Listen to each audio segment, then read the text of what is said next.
पंडिताइन के शौच से, टॉयलेट से मास्क पर छीट के शुद्ध किया, तो वो कहते हैं बुलाए, और वो भागवत कथा कहने वाले को मुलायम सिंह का लड़का कहते क्या है, अरे हारमोनियम किन के, ढोलक किन के ले आओ, फिर भागवत कथा कहो।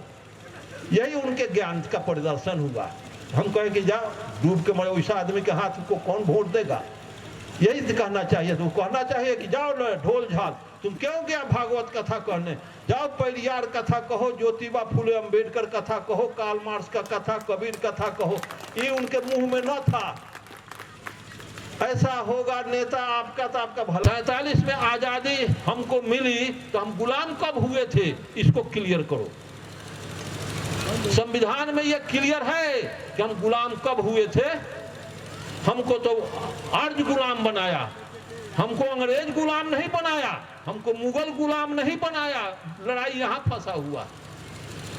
हमको जिसने गुलाम बनाया था उसको तो आजादी मिल गई, लेकिन हम गुलाम के गुलाम हैं। जिसको डॉक्टर अंबेडकर ने लिखा, हजारों वर्ष पूर्व हमें गुलाम बनाने वाला आजाद हो गया, और हजारों वर्ष पहले हम गुलाम बनाने वाला हमें आजाद नहीं किया। यह तो गुलामी की लड़ाई है। ऐसी व्यवस्था को बाबा साहब खुद लिखते हैं। और संविधान में आर्थिक, सामाजिक, राजनीतिक और धार्मिक चारों क्षेत्र में हमको आजादी मिले तब ना। राजनीति आजादी मिली कि अब रानी के पेट से राजा नहीं, वोट गिरा करके आप पैदा कर, वोट गिरा के आज भी अगर यहाँ का 90% बैकवर्ड वोट देता, आज भी सरकार हमारी बनेगी। लेकिन ऐसा हो क्यों नहीं रहा? क्योंकि हमारा समाज कंगाल है, धर्म के आड़ में, जाति के आड़ में बटा हुआ है, और ब्राह्मणवाद की वजह से उनके झोला में सारा हमारा समाज वोट कर देता है, सरकार उसकी बन जाती है। अल्पसंख्यक होने के बाद भी बहुसंख्यक उसके गुलाम बने हुए। और आज भी धार्मिक आजादी होता तो जब यहाँ का मुख्यमंत्री जीतन राम मांझी मधुबनी के जेल में जाते हैं तो गर्दनिया पुलाव खाते हैं, महामहिम में यहाँ के राष्ट्रपति लोग क्या क्या दशा हुआ है, सो आप लोगों से छुपी हुई बात नहीं है। फिर इसी देश में सामाजिक न्याय, खाने पीने, उठने बैठने, बोलचाल की कोई किसी में क्षमता है? आज भी हमारे देश के उठने बैठने, खाने पीने व्यवस्था नहीं है। उठने बैठने बोलचाल में भी आज भी विषमता है। इन सारे विषमताओं को अर्जक संघ पाटने का काम किया है कि घर से जब तक ब्राह्मणवाद जाएगा नहीं, जब तक जाति व्यवस्था रहेगी ब्राह्मणवाद रहेगा। जब तक ब्राह्मणवाद रहेगा, देवी देवता रहेगा, स्वर्ग नरक की दुकानदारी चलेगी, ब्राह्मणवाद चलता रहेगा। और ये धरती बुद्ध की धरती है। मैं कहता हूं कि इस देश में बुद्ध बौद्धिस्ट लोग खा गए, बुद्ध को बुद्धे खा गए, मार्क्स को इस देश में मार्क्सिस्ट लोग खा गए, और इस देश में अम्बेडकरवाद को अम्बेडकरवादी लोग खा गए। और बुझा रहा है कि अर्जक संघ के लोग ही खाएंगे, क्योंकि जितने अर्जक संघ के लोग हैं, अब बूढ़े जो लोग हो गए वो अपने उनके बाल बच्चा, उनके परिवार में अब जाते हैं तो देखते हैं कि उनका बाल बच्चा, बेटा पोता मुंह मोड़ ले रहा है। मतलब कि हम अर्जक संघ के लोग हैं, हम अर्जक संघ में जीवन गंवा दिया। हमारे घर पर कोई अर्जकिया हमारे मरने के बाद जाता है तो हमारा बेटा पोता मुंह मोड़ ले, कहे कि कहाँ से गो आगो पड़ा छूट जाओ यहाँ से। क्यों? क्योंकि हम अपने बेटा पोता को नहीं समझाया कि जो अर्जक संघ के लोग आते हैं उनका कदर करो, उनकी प्रतिष्ठा करो, खाना खिलाओ, जाने के बाद 150 भाड़ा खर्चा भी दो। ऐसे जब तक नहीं करेंगे अर्जक संघ नहीं चलेगा। जहाँ के तहाँ सड़ जाएगा, दीमक खा जाएगा। और वो पोथी पुराण आज से 20 बरस 25 बरस पहले मैं गया था रांची जिला का सम्मेलन का उद्घाटन करने। वहाँ एक टाइगर हिल है, उसको देखने जब मैं गया तो टाइगर हिल के जस्ट बगल में एक बहुत बड़ा सरकारी लाइब्रेरी थी। उसमें करीब 2-3 ट्रक पुस्तक लगे थे, 10-20 ठो उसमें एम्प्लॉई लोग सरकारी थे, 50 आदमी बैठ के पढ़ रहे थे, आ रहे थे, जा रहे थे। और आज साल भर पहले एक बाम सेव के कार्यक्रम हुआ, उसके वक्ता के रूप में मुझे लोग अवसर दिया, मुझे बुलाया भाड़ा खर्चा ट्रेन का कर दिया आने पर। जैसे पंजाब में मैं गया था, दयाराम बाबू, आने जाने का टोटल खर्चा 4 आदमी के मेरे साथ सपोर्टर थे, इन्होंने दिया। मैं गया वहां के मंच को शेयर किया, अर्जक संघ के बात को मैं रखा। उसी तरह से जब मैं वहां गया तो टाइगर हिल के जगह जो लाइब्रेरी, तो उसमें एक बार हम बहुत 20-25 बरस पहले उसमें पढ़ा 2-4 ठो किताब। और उसके बाद अमुकी बार जब मैं साल भर पहले मैं गया हूँ तो उसमें ताला लगा हुआ है। मैं वहाँ के दुकानदारों से पूछा कि ऐसा का, अब कहाँ कोई आता है उसमें पढ़ने, और कोई नहीं आता है तो सरकार का किया, उसको बंद करवा के उसमें के कर्मचारी के दूसरे विभाग में लगा दिया। तब तो उस पुस्तक को दीमक पढ़ेगा, पुस्तक तो उसमें मर जाएगा, उस पुस्तक के विचार वहाँ रह गया। ये इस देश में ऐसा पैदा किया जा रहा है, इस तरह की बात हो कि इस देश के लोग लाइब्रेरी न जाएं, लाइब्रेरी न खुले, लिटरेचर न पढ़ें। और मोबाइल एक ठो आ गया है, मोबाइल में ज्ञान की बात बुझिए कि 2-4 पैसा होगा, लेकिन 1 रुपया नहीं पूर पाएगा। ज्ञान साहित्य से मिलता है, लिटरेचर से मिलता है, स्कूल कॉलेज में ज्ञान का दर्शन होगा। और सामाजिक सभा सोसाइटी में हमारे समाज के लोग, सभी लोग यहाँ बैठे हुए हैं, ये संकल्प अगर लेकर के जाएं कि हम साल भर में 5 आदमी पैदा करें अपने जैसा, गुणात्मक विकास हो जाएगा। अरे चीन में 2.5% आदमी जग गया तो चंग कैसे की सरकार गिर गई, लाल चीन हो गया।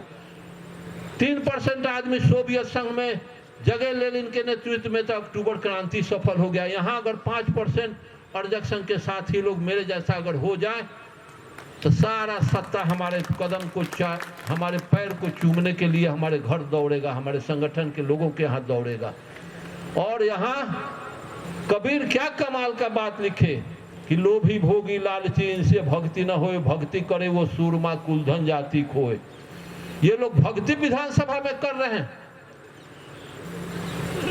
और यहाँ विधानसभा में मैं देखा एक मित्र हमारे,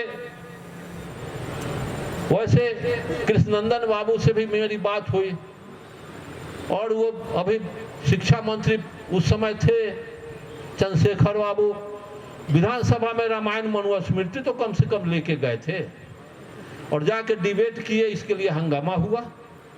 उसमें सपोर्ट ऐसे लोग, कृष्णनंदन बाबू और ये यहाँ के कोलवर की कौन जगह है, यहाँ के कौन सिंह है, वो भी सपोर्ट किए थे, काफी हंगामा हुआ। उनको टिकट लोग नहीं दिए हैं, कहा कि तू ब्राह्मणवाद के खिलाफ बोलता है, तू हार जाएगा। तो न दिया टिकट तो तू कहाँ जीत गया, तू तो अब ग्राफ गिर गया। टिकट ब्राह्मणवाद के देने से समाज में काम तुम न करोगे, ईमानदारी का प्रदर्शन नहीं करोगे, फिर तुम जीतने का ख्वाब रखते हो। तुम्हारा समाज आज से 50 वर्ष पहले जिस खाई में कराह रहा था, दलित पिछड़ा आज भी कराह रहा है। जिस समय मैं बहुत कुछ देखा हूँ, मैं 70-75 बसंत देखा, बहुत राजनीति में दुनिया के सबसे सुपर क्लास का राजनीति किया कम्युनिस्ट पार्टी का। मार्क्स के दर्शन को मैं आज भी दाद देता हूँ। कहने का मतलब है जिसे जगदेव प्रसाद भारत के नब्ज को पहचाने, अंबेडकर पहचाने कि 100 में 90 सोची से 90 भाग हमारा है। इस गरीबों के दर्द को, पीड़ा को, दुनिया के गरीब के कष्ट को समझा है तो कार्ल मार्क्स समझा है कि दुनिया के मजदूर को कितना शानदार का नारा दिया। तो कहने का इस तरह से मतलब है कि आप चाइना का उदाहरण, रूस का उदाहरण, जापान का उदाहरण, अमेरिका का उदाहरण देना चाहते हो तो ईमानदारी सबसे बड़ी चीज है और त्याग सबसे बड़ी चीज है। आप तन मन धन से किसी समाज में अगर जुड़ते हैं तो उसको सपोर्ट नहीं कीजिएगा, वो एक कदम आगे वो संगठन नहीं बढ़ेगी। बड़ी कष्ट होता है समाज का फील्ड वर्क करने में। बहुत लोग मुंह छुपाते हैं, बहुत लोग पीठ दिखा के इधर से उधर चल देते हैं। ऐसे करने के बाद कि ब्राह्मणवादी व्यवस्था आपसे हजारों गुना आगे है, आप उसका मुकाबला नहीं कर सकते हैं। नहीं तो आप आने वाला पीढ़ी, बेटा पोता आपको गाली पढ़ेगा कि क्या उस समय हमारे लोग जिंदा नहीं थे, ज्ञानी नहीं थे। ज्ञान का तो परिभाषा यही है कि गोबर के, आज भी हम गोबर को देवता समझते हैं। सांप को देवता समझते हैं, भैरव बाबा क्या क्या नहीं करवा दिया, हम क्या क्या न कर दिए। ऐसी व्यवस्था को हम सुचारू रूप से चला रहे हैं, आज भी हमारा समाज चला रहा है। और जाति व्यवस्था का हम सम्मेलन करते हैं और उसमें जा करके हम बड़ा गर्व से हम भाषण भी देते हैं। जाति समय नहीं करना चाहिए। जाति नहीं है, पक्षियों की जाति होती है, मनुष्यों की जाति नहीं। उधर से निकलिए, उधर से निकलिए, उधर से जाति होती है, पक्षियों की जाति होती है। उससे तुलना अगर इंसान का करते हैं तो आप वैज्ञानिक आप गलत सबको जानने के लिए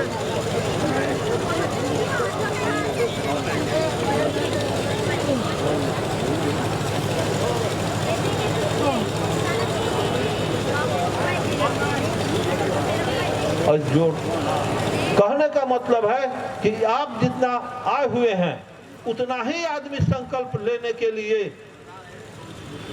दृढ़ प्रतिज्ञा करके यहाँ से जाए। क्योंकि एग्जाम्पल के तौर पर मैं एग्जाम्पल देता हूँ कि बाबा साहब अम्बेडकर मरे थे तो 5-6 लाख आदमी उनके सब यात्रा में शामिल हुए थे। और कार्ल मार्क्स मरे थे तो 1 दर्जन 12-13-14 गो आदमी शामिल हुए थे। तो 12-13 आदमी कार्ल मार्क्स के श्मशान पर गए, उनके सब यात्रा में गए। वो जो संकल्प लिया तो भारत से 7 गुना बड़ा सोवियत संघ को लिबरेट कर दिया। 12-14 आदमी के संकल्प कार्ल मार्क्स को मंजिल छुआ दिया, दुनिया में मार्क्सवाद चल दिया। चाइना भारत से 3 गुना बड़ा भूभाग को मार्क्सिज्म के विचार से लिबरेट कर दिया। और बाबा साहब अम्बेडकर के श्मशान में उनके सब यात्रा में 4-5 लाख आदमी गए थे। ये तो चलता फिरता लाश गया था, ये सब जाहिल और काहिल का था, ये सब कारगर आदमी नहीं था। क्योंकि जिंदा में और मरा हुआ लाश में फर्क है।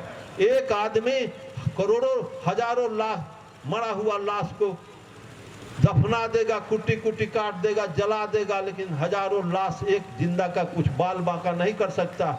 उसी तरह से बाबा साहब अम्बेडकर में लाखों आदमी जो गए थे वो सब जाहिल और कायर और काहिल थे, जिसका नतीजा आज भी डॉक्टर अम्बेडकर का विचार बहुत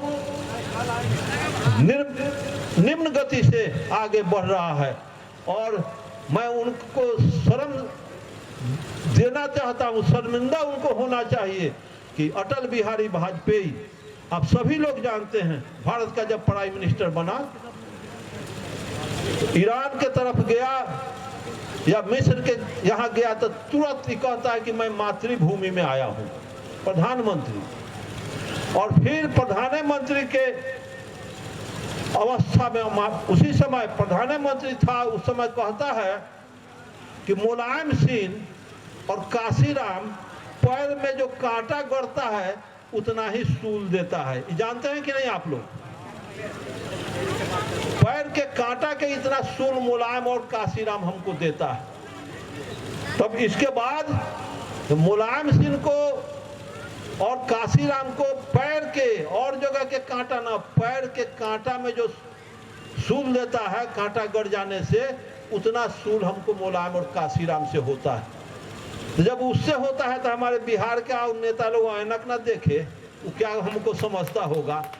और आज मुलायम सिंह के लड़का ना ऐनक का मायावती देखे जाए, मायावती के गुरुए के वो लात के कंटा कह रही है, मुलायम सिंह के कह रहा है, तो बेटवा को शर्म तो आना चाहिए। मुलायम सिंह के लड़का जो वो माँ छिलवा के जो हमारे कहे हैं दयाराम बाबू की माँ छील करके पंडिताइन के शौच से टॉयलेट से मास्क पर छीट के शुद्ध किया, तो वो कहते हैं बुलाए, और वो भागवत कथा कहने वाले को मुलायम सिंह का लड़का कहते क्या है, अरे हारमोनियम किन के ढोलक किन के ले आओ, फिर भागवत कथा कहो। यही उनके ज्ञान का प्रदर्शन हुआ। हम कहें कि जाओ डूब के मरे, वैसा आदमी के हाथ को कौन वोट देगा? यही कहना चाहिए। तो कहना चाहिए कि जाओ ढोल झाल, तुम क्यों गया भागवत कथा कहने? जाओ पेरियार कथा कहो, ज्योतिबा फुले अम्बेडकर कथा कहो, कार्ल मार्क्स का कथा, कबीर कथा कहो। ये उनके मुंह में न था। ऐसा होगा नेता आपका तो आपका भलाई करेगा, वो इनडायरेक्ट रूप में ये सारे बैकवर्ड के नेता बी टीम है आरएसएस का और हमारा कुछ नहीं।